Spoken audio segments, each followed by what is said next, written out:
ਯਾਰ ਸ਼ਬੀਰਿਆ ਇਹਨੇ ਦਿਨ ਹੋ ਗਿਆ ਵਸੀਮ ਨਹੀਂ ਨਜ਼ਰ ਆਉਣ ਡਿਆ ਯਾਰ। ਲੈ ਉਹ ਆ ਗਏ। ਆ ਪਿੱਛੇ ਆਵਾ ਯਾਰ।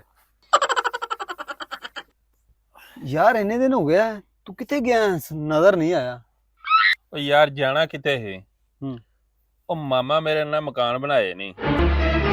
ਮੈਂ ਕਿਹਾ ਕਮਰੇ ਦੇ ਵਿੱਚ ਵੇਨਾ ਕੀ ਹਿਸਾਬ ਤਾਬ ਹੈ। ਮੈਂ ਜਿਉਂ ਸੁਬਾਹ ਦਾ ਕਮਰੇ 'ਚ ਫਿਰਨ ਲੱਗਾ ਮੈਂ ਕਿਹਾ ਦੂਸਰੇ ਕਮਰੇ ਵੀ ਵੇਖੀਏ।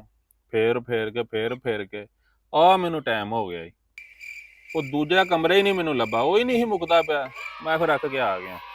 ਲੈ ਆ ਨਿੱਕੀ ਜੀ ਗੱਲ ਸੁਣਾਈ ਆ ਮੇਰੇ ਕੋਲ ਸੁਣ।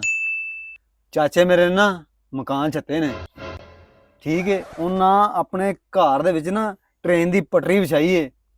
ਇੱਕ ਕਮਰੇ ਤੋਂ ਦੂਸਰੇ ਕਮਰੇ ਤੇ ਜਾਣ ਵਾਸਤੇ ਨਾ ਮੇਰਾ ਚਾਚਾ ਟ੍ਰੇਨ ਇਸਤੇਮਾਲ ਕਰਦਾ, ਗੱਲਾਂ ਕਰਦਾ। ਆ ਤੁਹਾਡੀਆਂ ਸ਼ਕਲਾਂ ਹੈ ਨੇ ਨਿੱਕੀਆਂ ਨਿੱਕੀਆਂ ਗੱਲਾਂ ਕਰਨ ਡਏ ਹੋ।